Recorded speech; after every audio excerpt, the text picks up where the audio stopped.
Welcome to your favourite YouTube channel Amit Sharma SBSR। और आज हमारी क्लास 9th की फर्स्ट चैप्टर की शायद आखिरी वीडियो है ये इम्पॉर्टेंट क्वेश्चंस की। और इस वीडियो में मैं एक और कॉन्सेप्ट तुमसे डिस्कस करने वाला हूँ। एक्सपोनेंट्स के ऊपर हमारे पास कुछ क्वेश्चंस आते हैं और इस वीडियो में मैंने वो कुछ क्वेश्चन कलेक्ट किए हैं ब्रेन टीजर्स।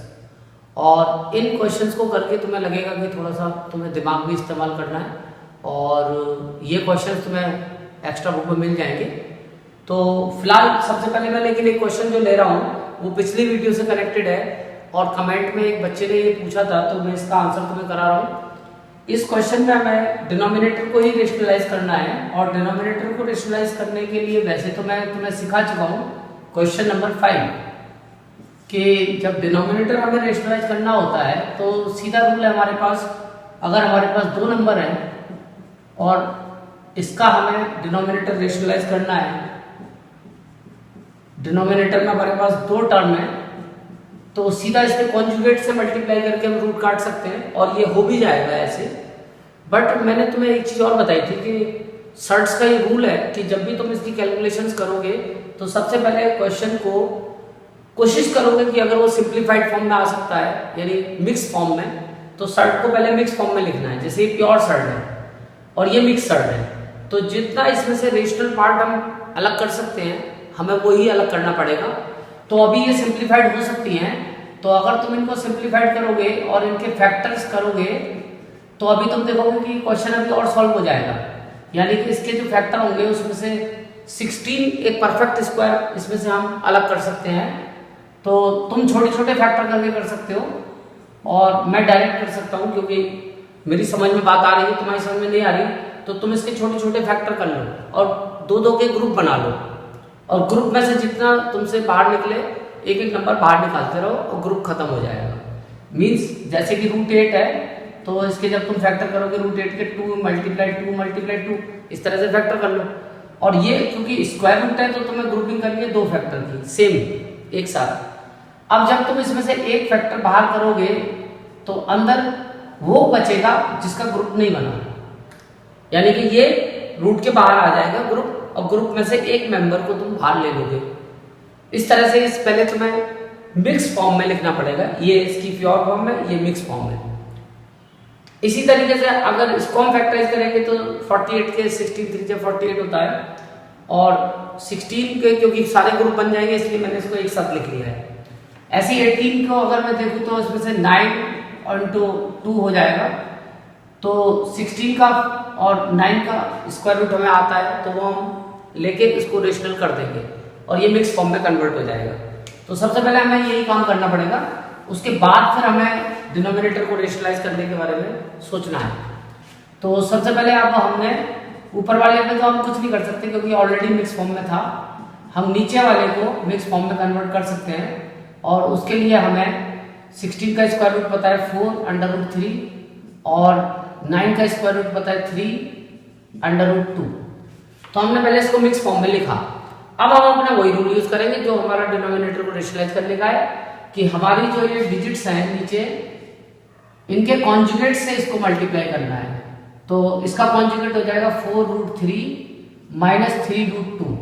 लेकिन यहाँ पर तुम्हें एक बात और मैंने बताई थी वो ध्यान रखोगे कि जब ये होल अपॉन के ऊपर दो टर्म मिली है तो इनको एक ब्रैकेट में कायदे में तुम्हें लिखना चाहिए। मैथमेटिकली ये कॉन्सेप्ट रॉन्ग हो जाएगा अगर हम ब्रैकेट नहीं लगाएंगे।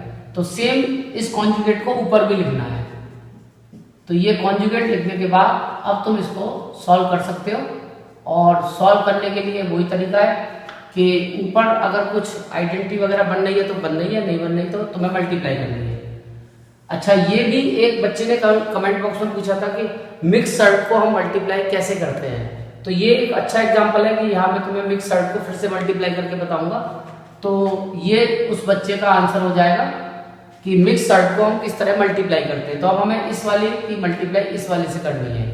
तो जो पहला वाला ब्रैकेट है ये फर्स्ट ब्रैकेट, इसकी जो फर्स्ट टर्म है या दो टर्म भी हो सकती है, तीन भी हो सकती है, इसको पहले एक बार ब्रेक कर लो और जो सेकंड वाला है जिसको मल्टीप्लाई करना है उसको एज इट इज उतार दो 4 रूट 3 माइनस 3 रूट 2 और फिर इसका जो सेकंड टर्म है उसको लिख लो विथ साइन और जो उसकी सेकंड वाला है वो पूरा एज इट इज आएगा। ये डायरेक्ट प्रोडक्ट कहलाती है और ये 8th क्लास में तुम लोगों को सिखाई गई होगी, 8th क्लास में ये सिखाई जाती है। नीचे आइडेंटिटी बन जाएगी a plus B into A minus B, तो ये तो आइडेंटिटी हो गई a square minus B square. तो फाइनली अब ऊपर तुम्हें मल्टीप्लाई करनी है, अब तुम्हें मोनोमियल की मोनोमियल से करनी है। तो पहले इस वाले की इससे करनी है, तो नंबर की नंबर से करनी है, जो रेशनल नंबर है उसकी रेशनल नंबर से। तो 4 4 जा 16 और रूट की रूट से मल्टीप्लाई करनी है, तो √3 की √3 से करेंगे 3 प्लस माइनस साइन चेंज करेंगे माइनस। जब ब्रैकेट ऑन करते हैं और अगर बाहर माइनस है तो साइन चेंज करना पड़ेगा। अब 4 की फिर नंबर से करेंगे, 4 × 3 12 और √3 की √2 से करेंगे √6। तो रूल क्या है, नंबर की नंबर से करनी है और रूट की रूट से करनी है। लाइक टर्म्स को मल्टीप्लाई करना है, रेशनल को रेशनल से और इरेशनल को इरेशनल से। आगे आ जाओ, यहाँ 5 की 4 से करेंगे 20 और √2 की √3 से करेंगे √6 प्लस माइनस माइनस।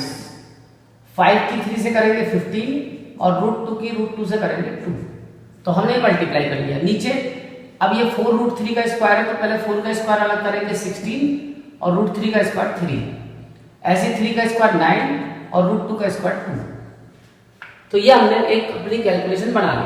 अब 16 3 जा 48, तो यहाँ आ जाएगा 48। अच्छा, ये दोनों लाइक टर्म है क्योंकि दोनों रूट वाली है, इरेशनल है, और इरेशनल में भी इनका ऑर्डर और बेस दोनों का सेम है। तो ऐड सब्ट्रैक्ट के लिए बेस का सेम होना जरूरी है। अगर बेस सेम है √6 तो ये आपस में सॉल्व हो सकते हैं। इनको सॉल्व करेंगे तो 12 में से 20 गया, क्योंकि ये प्लस है ये माइनस है, तो सब्ट्रैक्ट होंगे।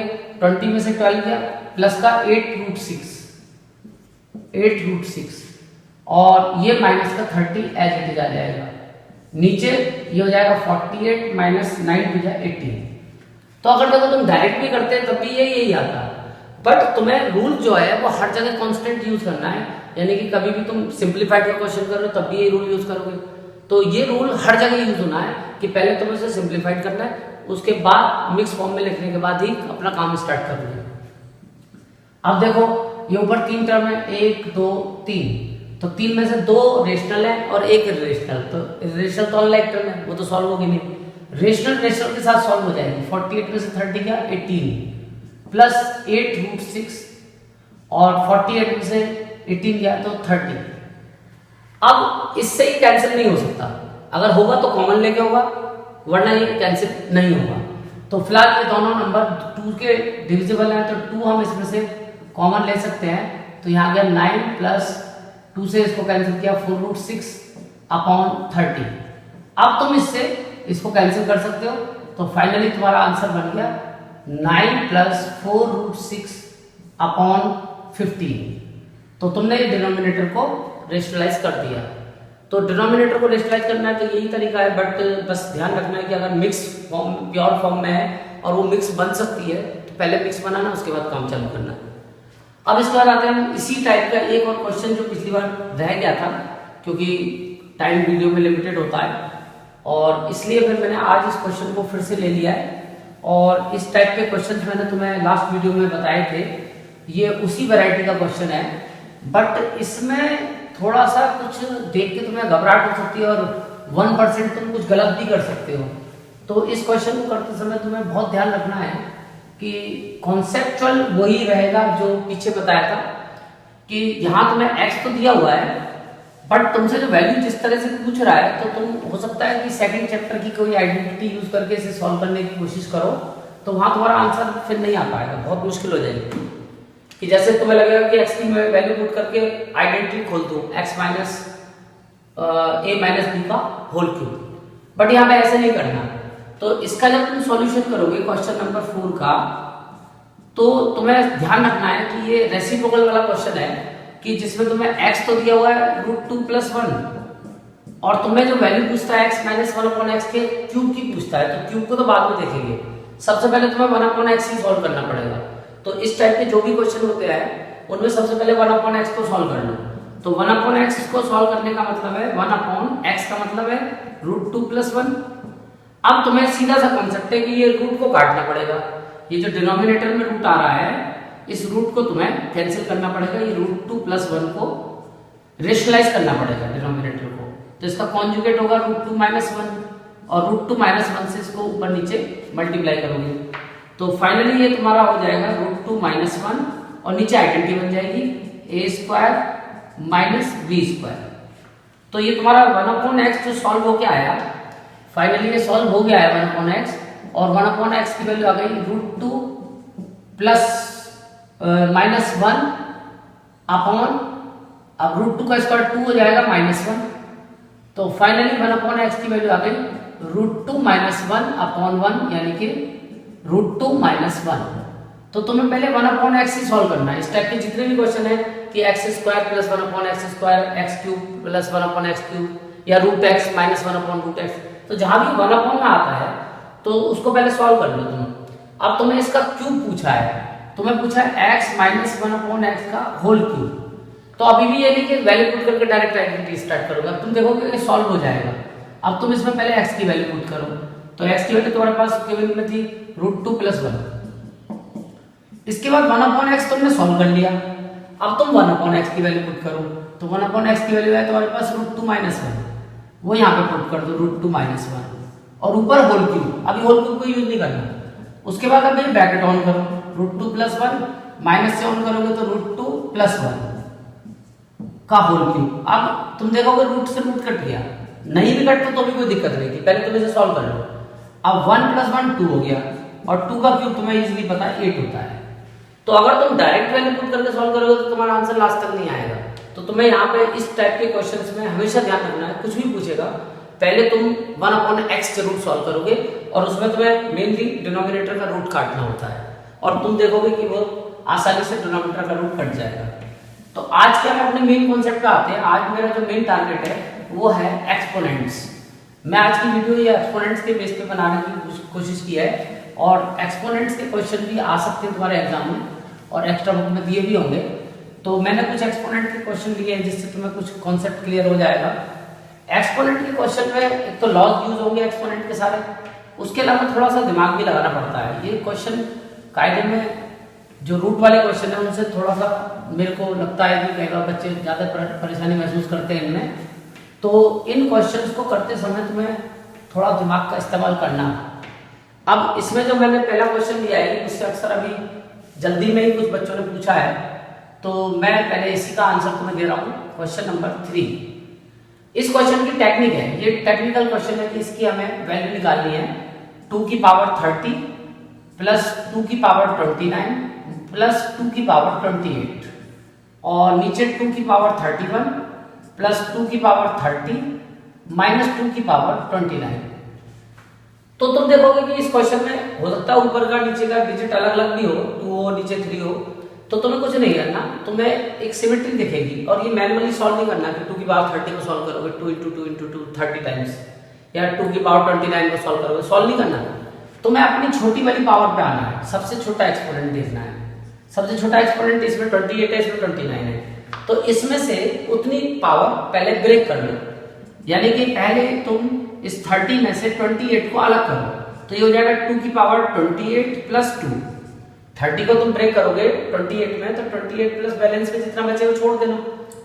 अब ये 28 प्लस 2 में तुमने ब्रेक कर दिया, प्लस ऐसे 29 को ब्रेक कर लो 2 की पावर 28 प्लस 1 और 28 को ऐसे छोड़ दो 2 की पावर 28।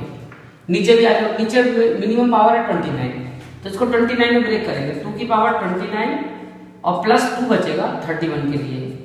ऐसे 30 को ब्रेक कर लो 2 की पावर 29 प्लस 1 और 29 को ऐसे छोड़ दो। ये तुमने पहले पावर ब्रेक की। अब एक्सपोनेंट का एक लॉ होता है x की power n plus n, x की पावर n मल्टीप्लाई x की पावर n। इसको हम दोनों तरफ से लगा सकते हैं रूल को, इधर से भी लगा सकते हैं, बेस से में पावर ऐड कर सकते हैं और बेस के ऊपर अगर 2 पावर प्लस में तो उसको ब्रेक भी कर सकते हैं। तो अब तुम ये वाला रूल उल्टा यूज करोगे, इस पावर को ब्रेक करोगे, तो ये तुम्हारी नेक्स्ट लाइन आ जाएगी 2 की पावर 28 इंटू 2 की पावर 2 प्लस 2 की पावर 28 2 की पावर 28 इंटू 2 की पावर 1 प्लस 2 की पावर 28। नीचे भी आ जाओ, तो नीचे भी ऐसे ब्रेक करोगे 2 की पावर 29 इंटू 2 की पावर 2 प्लस 2 की पावर 29 इंटू 2 की पावर 1 माइनस 2 की पावर 29। अब तुम देखोगे कि 2 की पावर 28 तीनों टर्म में कॉमन है, ऐसे नीचे 2 की पावर 29 दोनों टर्म में कॉमन है, तो इसको कॉमन कर लोगे। तो जब इसको कॉमन करोगे तो 2 की पावर 28 अगर कॉमन लेते हो और ये डिवाइड करते हो तो यहाँ 2 की पावर 2 बचती है, प्लस यहाँ 2 की पावर 1 और यहाँ पे प्लस का 1, क्योंकि 2 की पावर 28 से इसको डिवाइड करोगे 1 बचेगा। नीचे 2 की पावर 29 कॉमन आ रही है, तो यहाँ बचेगी 2 की पावर 2 प्लस 2 की पावर 1 माइनस 1। अब इसको तुम सॉल्व कर सकते हो, ये दोनों लाइक टर्म है, ये तो अलग सॉल्व हो जाएंगे। ये या तो इस एक्सपोनेंट को ऊपर लाके माइनस करो, क्योंकि एक्सपोनेंट का लॉ होता है x की पावर n अपॉन x की पावर m, x की power n minus m, divide में एक्सपोनेंट माइनस होते हैं, तो 2 की पावर 28 माइनस 29, और इसको तुम सॉल्व कर लो। 2 का स्क्वायर 4, 2 की पावर 1 2 प्लस 1, और नीचे भी सॉल्व कर लो क्योंकि ये तो ऊपर आगे माइनस हो गया। 2 का स्क्वायर 4 प्लस 2 माइनस 1। अब 28 माइनस 29 2 की पावर माइनस 1, और ये 4 प्लस 2 6 प्लस 1 7, और नीचे आ जाएगा 4 प्लस 2 6, 6 माइनस 1 5। अब इसके बाद वैसे तो तुम्हारा आंसर आ गया, लेकिन अभी ये सॉल्व हो सकता है क्योंकि एक्सपोनेंट के नेगेटिव का भी रूल होता है, x की power minus n 1 upon x की पावर n, ये नेगेटिव का रूल है कि अगर एक्सपोनेंट नेगेटिव है तो इसका मतलब रेसिप्रोकल कर दो। तो 2 की पावर माइनस 1 को तुम लिख सकते हो 1 अपॉन 2 की पावर 1 और इंटू 7 अपॉन 5, तो तुम्हारा फाइनल आंसर बन गया 7 अपॉन 10। तो इस तरीके से तुम्हें एक्सपोनेंट के लॉज को थोड़ा दिमाग के साथ इस्तेमाल करना पड़ेगा।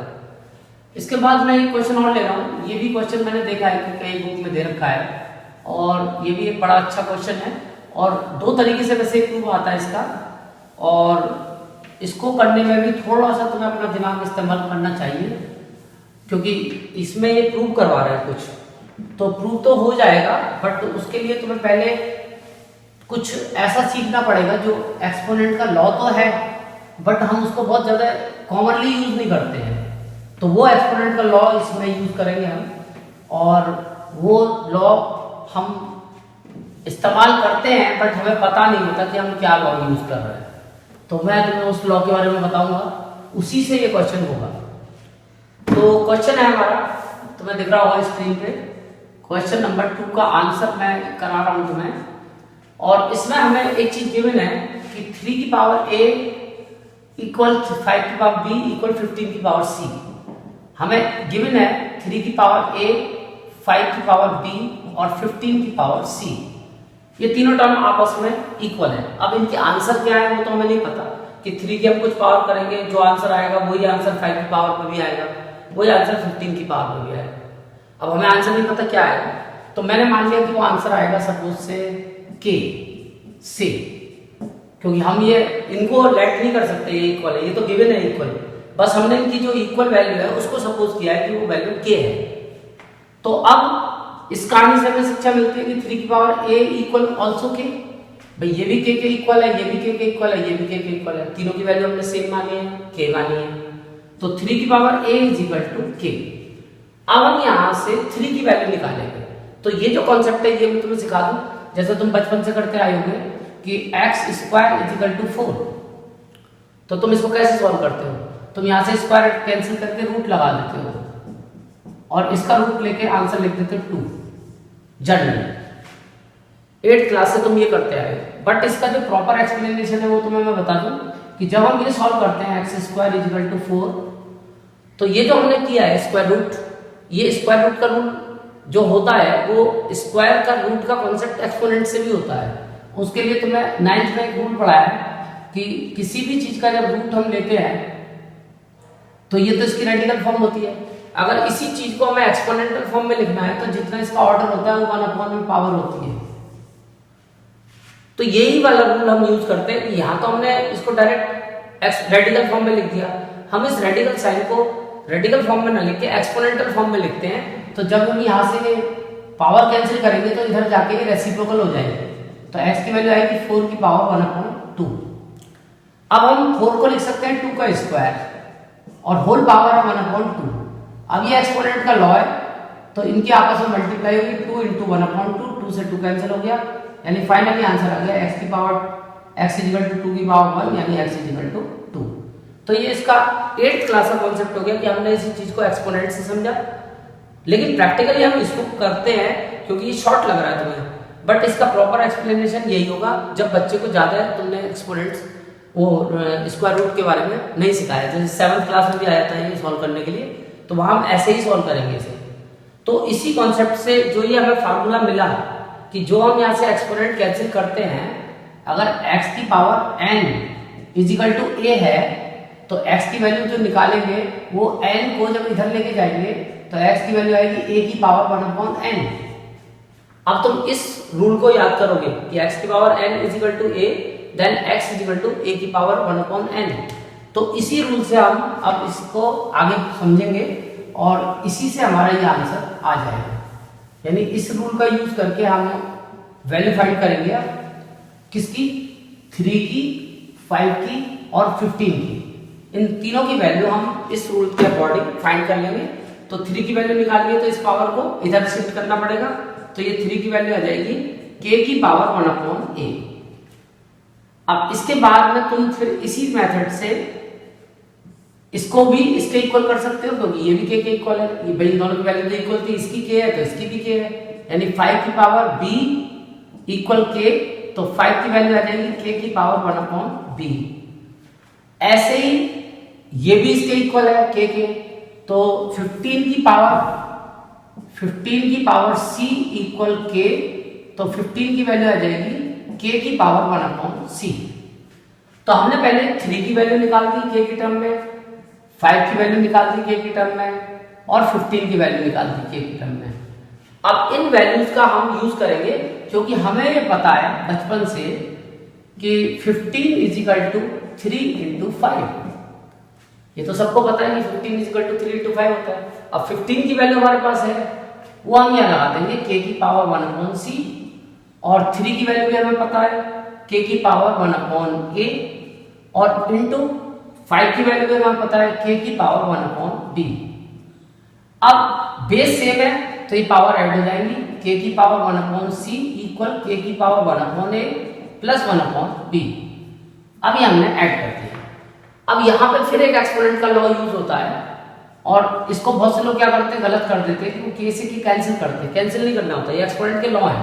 ये दो लॉ चलते हैं एक्सपोनेंट के। पहला law, if a to the power n equal a to the power m, तो इससे हमें रिजल्ट मिल जाता है then n equal to m। यानी अगर दो टर्म एक्सपोनेंटल टर्म आपस में इक्वल है और उनके बेस सेम है तो उनकी एक्सपोनेंट भी सेम होगी। और दूसरा इसका रिवर्स लॉ होता है कि a की पावर n इक्वल b की पावर n, यानी दो एक्सपोनेंटल टर्म सेम है और उनके एक्सपोनेंट इक्वल है तो बेस मस्ट बी इक्वल, यानी a इक्वल b। और इसमें ना n काटना होता ना a काटना होता है। तो कभी भी आज के बाद ध्यान रखोगे ये एक्सपोनेंट के दोनों लॉ, तो k को k से कैंसिल नहीं करना, बल्कि ये तो एक्सपोनेंट का लॉ है कि अगर बेस सेम है, दोनों का बेस इक्वल है, तो इसका वाला एक्सपोनेंट मस्ट बी इक्वल, तो 1/c equal 1/a plus 1/b। इसका कोई लॉजिक नहीं है, ये तो एक्सपोनेंट का लॉ है कि अगर दो बेस इक्वल है तो एक्सपोनेंट्स भी इक्वल होते हैं। तो इस तरह से प्रूव हो जाएगा। और कभी कभी किसी बुक में ये c इक्वल टू भी प्रूव कर रखा है तो वहाँ एलसीएम लेके रेसिप्रोकल कर देना। तो एलसीएम लेके रेसिप्रोकल का मतलब कि जब इसका एलसीएम लोगे a भी आएगा और यहाँ आ जाएगा b प्लस a, और इसको जब रिवर्स करोगे दोनों तरफ तो c की वैल्यू आ जाएगी ab upon a plus b। तो कई बार से c की वैल्यू भी प्रूव करवा लेते हैं। तो दोनों तरीके से मैंने तुम्हें बता दिया है। अब इसके बाद एक एक्सपोनेंट में और कॉन्सेप्ट चलता है, मैं उसके भी क्वेश्चन तुमने देखे होंगे एक्स्ट्रा बुक के अंदर, उसका भी मैंने एक क्वेश्चन दिया है और ये कई तरीके से बुक में दिया हुआ है, 4-5 वैरायटी के क्वेश्चन दिए हुए हैं, तो उनको भी तुम घर पे कर सकते हो। और कोई अगर दिक्कत किसी को आती है तो वो कमेंट बॉक्स में मेरे को बता सकता है, तो सॉल्यूशन मैं प्रोवाइड करा दूंगा। फिलहाल अब मैंने एक क्वेश्चन अपनी मर्जी से सेलेक्ट किया है, क्योंकि ये तुम्हारे पास तो ऑप्शन नहीं था, मेरे पास ये ऑप्शन था कि मैं कौन सा क्वेश्चन कराऊं। तो मेरे को ये क्वेश्चन लगा कि शायद इसमें मेरे को 2-3 लॉ यूज करने पड़ेंगे, तो मैंने यही क्वेश्चन यूज किया है जिससे कि तुम्हें कॉन्सेप्ट क्लियर हो जाए। और इसमें अब आंसर नंबर फर्स्ट, तो इसमें भी हमें ये प्रूव करना है, तो मैं इसकी लेफ्ट हैंड साइड ले लेता हूँ और थोड़ी बड़ी सी साइड है कि x to the power A square upon x to the power B square whole power 1 upon A plus B. Multiply का साइन है x to the power B square x to the power C square और whole power 1 upon B plus C into x to the power C square upon x to the power A square whole power 1 upon C plus A. तो ये हमारा question है। तो इसमें exponent के laws लगते हैं। पहले तो एक्सपोनेंट के सारे लॉज यूज करोगे। तो पहले डिवाइड का लॉ होता है, तो उसमें एक्सपोनेंट माइनस होते हैं। तो ये X to the power A square minus B square, ये हमने अंदर एक्सपोनेंट का लॉ यूज किया है। बाहर का भी हम कुछ नहीं कर रहे, ये ऐसे रहेगा ए प्लस बी मल्टीप्लाई। इसके बाद फिर हमारे पास ऑप्शन है कि हम यहाँ पे भी लॉ यूज कर सकते हैं, एक्स की पावर बी स्क्वायर माइनस सी स्क्वायर और होल पावर में चल ही रहा है 1 अपॉन बी प्लस सी। ऐसे ही इनटू में अंदर यहाँ यूज कर लिया X to the power C square minus A square और whole power C plus A. तो ये हमने एक्सपोनेंट के पहले लॉ यूज किए। अब तुम देखोगे कि इन दोनों की मल्टीप्लाई हो सकती है, क्योंकि एक्सपोनेंट का लॉ है एक्स की पावर एन की होल पावर जो भी होती है दोनों की मल्टीप्लाई हो जाती है। X to the power N की power N is equal to x to the power N into N. ये वाला लॉ अब यहाँ पे मैं यूज करूंगा। पहले यहाँ अलग लॉ यूज किया था m अपॉन n का, x की पावर n अपॉन x की पावर n, तो माइनस कर दिया मैंने। अब ये मल्टीप्लाई का लॉ यूज होगा, तो ये आ जाएगा x to the power a square minus b square multiply 1 upon a plus b। ऐसे ही इधर भी x to the power b square minus c square multiply 1 upon b plus c। ऐसे ही यहाँ पे भी into x to the power c square minus a square multiply 1 upon C plus A. तो ये मैंने पहले एक्सपोनेंट के लॉ यूज कर लिए और उसके अकॉर्डिंग मैंने ये मल्टीप्लाई कर दिया। अब इसकी आइडेंटिटी हमने सेकंड चैप्टर में पढ़ी है, बी स्क्वायर माइनस सी स्क्वायर की आइडेंटिटी, वो हम आइडेंटिटी यूज कर लेंगे। तो जब हम आइडेंटिटी यूज करेंगे तो आइडेंटिटी के अकॉर्डिंग हमें ये आंसर मिल जाएगा एक्स टू द पावर ये A square minus B square की आइडेंटिटी होती है A plus B into a minus B और मल्टीप्लाई जो भी इससे होगी 1 अपॉन से, तो नीचे आ जाएगा a प्लस बी। ऐसे यहां पे भी x to the power b plus C multiply b minus C और अपॉन में आ जाएगा b प्लस सी। ऐसे ही इनटू में x to the power c plus a और c माइनस a और अपॉन में आ जाएगा c प्लस a। तो ये हमने एक्सपोनेंट के लॉज यूज कर लिए और आइडेंटिटी यूज कर ली। अब a प्लस बी से a प्लस बी कैंसिल हो गया, b प्लस सी से b प्लस सी कैंसिल हो गया और c प्लस a से c प्लस a कैंसिल हो गया।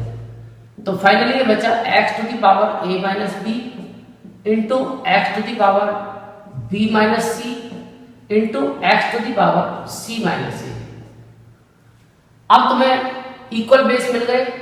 अब ये 2 टर्म है या 3 टर्म है, लॉ यही काम करता है x to the power n into x to the power m is equal to x to the power n plus m। तीसरा रूल यूज होगा, अगर बेस सेम है तो पावर ऐड हो जाएंगे। तो अब हमारे पास बेस सेम है तो पावर ऐड कर देंगे, तो x to the power a minus B plus b minus C plus c minus a। और अब तुम देखोगे कि ये सारी टर्म्स आपस में कैंसिल हो जाएंगी, एक प्लस की एक माइनस की, और ये फाइनली आ जाएगा x टू द पावर 0, क्योंकि सारी टर्म कैंसिल हो गई। और ये हमें पता है कि किसी भी बेस के ऊपर अगर एक्सपोनेंट 0 है तो उसका आंसर होता है 1, यानी कि इज इक्वल टू RHS। और ये जो रूल है हमारा 2 की पावर 0 1 होती है, 3 की पावर 0 1 होती है, x की पावर 0 1 होती है, 4 की पावर 0 1 होती है, यानी किसी भी बेस के ऊपर अगर एक्सपोनेंट 0 है तो उसका आंसर 1 होता है। तो इस तरह से मैंने तुम्हें कुछ एक्सपोनेंट्स के क्वेश्चन भी कराए। अब तुम और क्वेश्चन फर्स्ट चैप्टर के कर सकते हो, और कोई अगर प्रॉब्लम आती है तो मेरे कमेंट बॉक्स में बताओगे। अब नेक्स्ट मैं सेकंड चैप्टर स्टार्ट करूंगा। Thank you.